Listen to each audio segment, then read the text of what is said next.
Hanukkah, the festival of lights, is RUDI LEAVOR's chance to shine. Without his dedication, this celebration wouldn't be taking place at all. LEAVOR is the chairman of the Bradford Reformed Synagogue and almost 90 years old. The Jewish community here has dwindled to just 45 members, yet the synagogue is packed. That's because RUDI hasn't only invited people of the Jewish faith to celebrate Hanukkah. Well, it's important for Bradford and for the Jewish community that for once in a while, and Hanukkah is the best time to do it, to invite people from all religions and none, and from different nationalities to meet together. And LEAVOR has done more than most to forge such alliances in Bradford. He's had to keep his small Jewish community alive in changing times. Bradford's Jewish population has been dwindling for decades, and Muslims now make up close to a quarter of the city's population. For a long time, the two communities had little to do with one another, but that's all changed. Shalom. Hello. Are you well? Yes, thank you. That's also thanks to Jani Rashid, a Muslim who helped RUDI LEAVOR save Bradford's synagogue. The synagogue was in desperate need of repairs, but the Jewish community lacked the funds to pay for them. A Muslim neighbor heard of their plight and made a generous donation. It was an extra surprise. I mean, we were glad to get money from anywhere, which was always a surprise, but that it came from the Muslims was a bigger surprise. That's quite true. Because Bradford is certainly not free from anti-Semitism.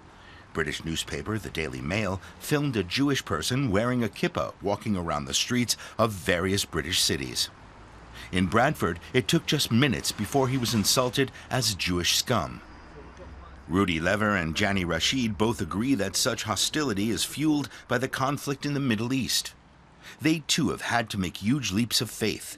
They often meet to talk things over in Sweet Center, a Pakistani Indian restaurant around the corner from the synagogue. ZULFIQARIM is one of Bradford's most influential Muslims and one of LEAVOR's biggest supporters, but he's had to defend his actions, even to himself. Was it right, spiritually, morally, all the questions you ask yourself? And also, how would the community feel that? Because don't forget, there's a lot of tensions out there. Not everything is beautiful and blue sky. Are you doing anything? Still, LEAVOR's Muslim friends and neighbors want to do everything possible to help. I've never seen a synagogue until RUDI took me in there, and to be honest with you, for us it was an eye-opener. The local synagogue is part of our heritage in the city of Bradford. They've been here longer than us. We've only been here as a curry house for 50 years, and the synagogue has been here for more than 200 years.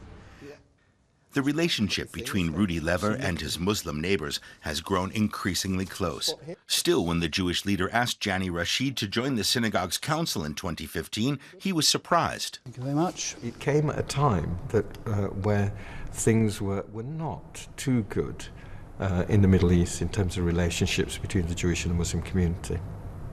I thought it was very brave of the Jewish community, the synagogue, and in particular RUDI, in having the foresight to sort of invite a non-Jewish person onto its committee.